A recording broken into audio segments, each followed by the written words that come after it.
Hello guys, പുതിയൊരു വീഡിയോയിലേക്ക് ഏവർക്കും സ്വാഗതം. അങ്ങനെ കാത്തിരുന്ന എല്ലാ മത്സരങ്ങളും ആരംഭിച്ചു കഴിഞ്ഞിരിക്കുന്നു. ഇനി ആ ഉത്സവ രാവുകളാണ്. എന്താവുമെന്ന് കാത്തിരുന്ന് തന്നെ കാണാം.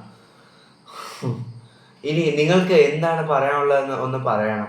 കാരണം എൻ്റെ പ്രൊഡിക്ഷൻ സത്യമായി വന്നിരിക്കുന്നു. കില്ലാടി തന്നെ എന്നൊന്നും ഞാൻ വിചാരിക്കുന്നില്ല. ഓക്കെ, അത്ഭുതമെന്ന് പറയട്ടെ, മെക്സിക്കോ സിറ്റി 23 ഡിഗ്രിയിൽ നിൽക്കുമ്പോഴും ഇന്നലെ ഹൈഡ്രേഷൻ ബ്രേക്ക് ഉണ്ടായിരുന്നു. ഫിഫയുടെ അങ്കിൾമാരുടെ ഒരു കളിയെ. അതിനുശേഷം ആദ്യ സമയങ്ങളിൽ മെക്സിക്കോയും സൗത്ത് ആഫ്രിക്കയും മികച്ച രീതിയിൽ കളിക്കുന്നു. എന്നാൽ 9-ാം മിനിറ്റിൽ എവിടെ നിന്നോ സൗത്ത് ആഫ്രിക്കയെ ഞെട്ടിച്ചുകൊണ്ട് കാലമാടന്മാർ വെടിപൊട്ടിക്കുന്നു. അതെ, ജൂലിയൻ കിരനസ്, അങ്ങനെങ്ങാണ്ടായിരിക്കും അവന്റെ പേര്. അങ്ങനെ അവൻ ഗോൾ അടിക്കുന്നു. പിന്നീട് ഗോളില്ലേ എന്ന് ചോദിച്ചു നിന്ന് അങ്ങനെ ഫസ്റ്റ് ഹാഫ് തീരുന്നു. സൗത്ത് ആഫ്രിക്കയുടെ പതനം കണ്ട ഫസ്റ്റ് ഹാഫിനൊടുവിൽ സൗത്ത് ആഫ്രിക്ക അങ്ങേയറ്റം മണ്ടത്തരം കാണിച്ച് ഫസ്റ്റ് ഹാഫ് അവസാനിപ്പിക്കുന്നു.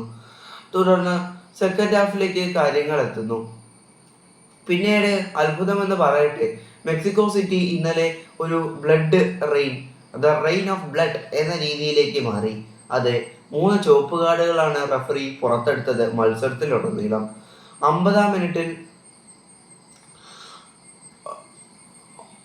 50-ാം മിനിറ്റിൽ സിത്താര അല്ല എന്നും ഓർക്കണം, സിത്താനെ റെഡ് കാർഡ് കണ്ട് പുറത്തേക്ക്. സൗത്ത് ആഫ്രിക്ക 10 പേരുമായി ചുരുങ്ങുന്നു. പണ്ടാരം അടങ്ങാൻ എങ്ങനെയെങ്കിലും ഒന്ന് എങ്ങനെയെങ്കിലും ഒന്ന് സമനില നേടാമെന്ന് വിചാരിച്ചിരുന്നപ്പോഴാണ് ഇടുത്തി പോലെ റഫറിയെ ഒന്ന് HD മികവിൽ സൗത്ത് ആഫ്രിക്കൻ ടീം പ്രാഗി കാണണം. പിന്നീട് 60 മിനിറ്റ് കഴിയുമ്പോഴത്തേക്കും ഒരു സബ്സ്റ്റിറ്റ്യൂഷൻ വരുന്നു. അതെ, ചരിത്രമാണത്.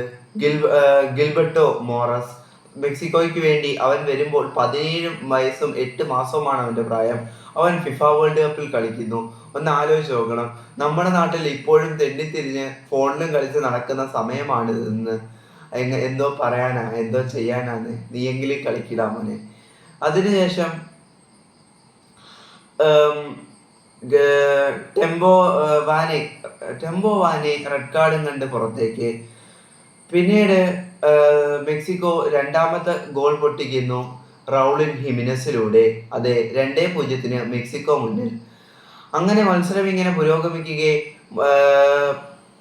സൗത്ത് ആഫ്രിക്കയുടെയാണ് രണ്ടാമത്തെ റെഡ് കാർഡ് ലഭിച്ചത്.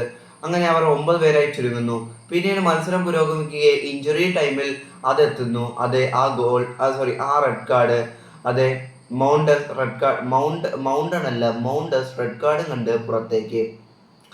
അങ്ങനെ റെയിൻ ഓഫ് ബ്ലഡും കണ്ട് വേൾഡ് കപ്പിന്റെ ഫസ്റ്റ് മത്സരം ചരിത്രത്തിലേക്ക് എഴുതപ്പെട്ടിരിക്കുന്നു. ഇനി എന്തെന്ന് അത്ഭുതങ്ങളിലേക്കാണ് യാത്രകൾ തുടരുകയാണ്.